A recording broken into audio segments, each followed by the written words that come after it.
लोग कथा में श्रवण करे हैं पूर्व में, हनुमान गतिमान रतिमान मतिमान वर्तिमान, ऐसे हनुमान जी के कई भाई हुए, कई भाई हनुमान जी के हुए। और हमने पहले भी कहा है, जिसकी फैक्ट्री ना चलती हो, बहुत दुकान ना चलती हो, तो हनुमान जी के पांव का थोड़ा सा सिंदूर लेकर, यदि उस सिंदूर को किसी भी फैक्ट्री या दुकान में हनुमान जी के छोटे भाई गतिमान के नाम से अगर एक बिंदी भी सिंदूर की रख दी जाती है, तो वो दुकान और फैक्ट्री भी झड़के से चलना प्रारंभ हो जाती है।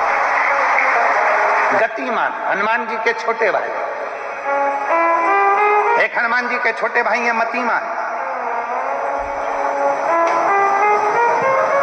जब व्यक्ति डिप्रेशन में जाता है, एकाग्र चित्त नहीं रहे, पढ़ने बैठता है पर एकदम मन नहीं लग पाता है, तो मतिमान का स्मरण किया जाता है। हनुमान जी के तीसरे नंबर के भाई का मतिमान। और कहते हैं एक दुर्वा यदि मतिमान के नाम से शंकर भगवान की शिवलिंग पर चढ़ा दी जाए और उसी दुर्वा को वापिस लेकर आया जाए, अंधेरा होने से पहले, सूर्य अस्त होने के पहले, शाम के प्रदोष के पहले यदि उस दुर्वा को उस व्यक्ति को चबा चबा कर खिला दो, तो डिप्रेस हो रहा है, डिप्रेशन में है, चिंता में है, टेंशन में है, और उसका विवेक काम नहीं कर रहा, बुद्धि स्थिर नहीं हो पा रही है, या पढ़ने में मन नहीं लग पा रहा है, तो उसको आप एक दुर्वा मतिमान, हनुमान जी के तीसरे नंबर के भाई मतिमान के नाम से अगर खिला देते हैं, तो उसकी बुद्धि केंद्रित होना प्रारंभ हो जाती है और वो डिप्रेस से हटना प्रारंभ हो जाता है, मन स्थिर होने लगता है। मतिमान।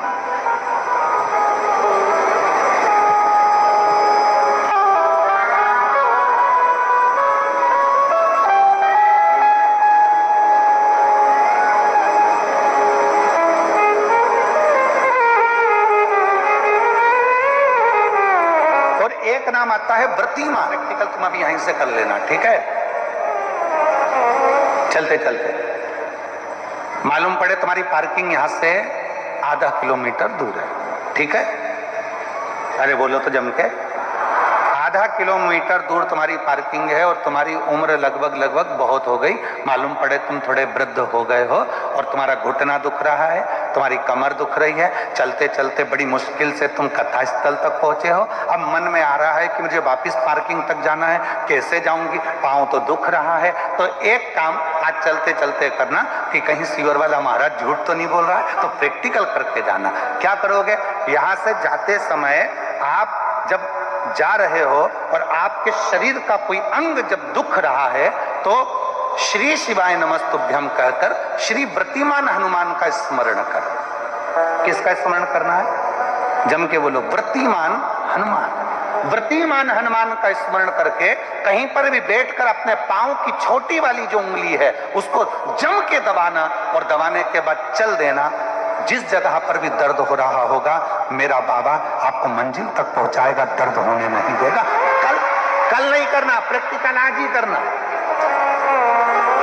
काल करे सो आज।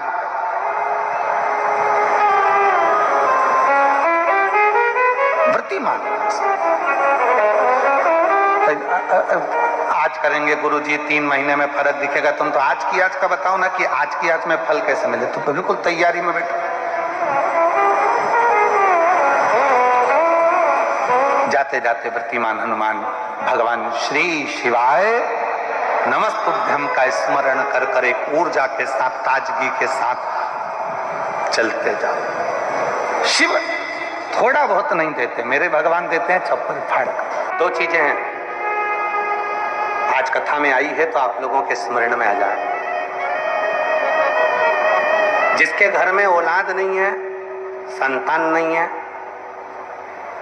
जो बहुत बीमारी से ग्रसित है, बहुत बड़ी बड़ी बीमारियां हैं, रोग हैं, तकलीफ है, ये 2 व्यक्ति जिसके औलाद नहीं है, कोई बीमारी से ग्रसित है, कोई बहुत बड़ी उलझनों में फंसा हुआ है, ये तीसरा।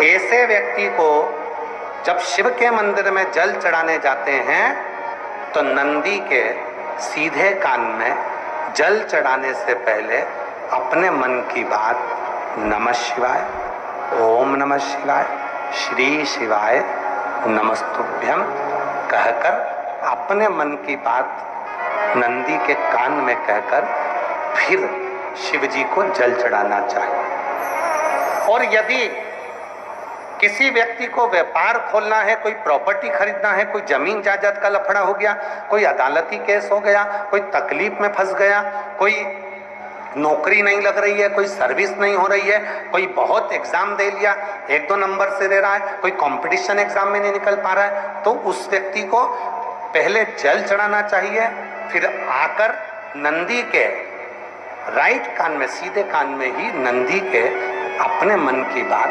कहकर वापिस अपने घर की ओर आ जाना चाहिए। दोनों में अंतर है, दोनों इस अपने घर की ओर आ जाना चाहिए, दोनों में अंतर है, दोनों में।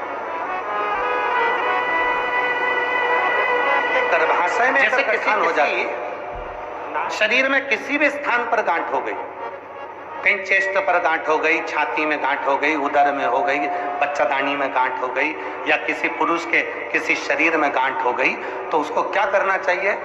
शिव जी के मंदिर में जब वो जाए, शंकर भगवान के मंदिर में जब नंदी के उल्टे कान में, नंदी के लेफ्ट कान में अपने मन की बात कहकर नमः शिवाय, ओम नमः शिवाय, श्री शिवाय नमस्तुभ्यम बोलकर एक दुर्वा शिव जी को चढ़ाकर जल समर्पित कर देना चाहिए। पहले बोलना है, फिर दुर्वा चढ़ाना है, फिर जल चढ़ाना है।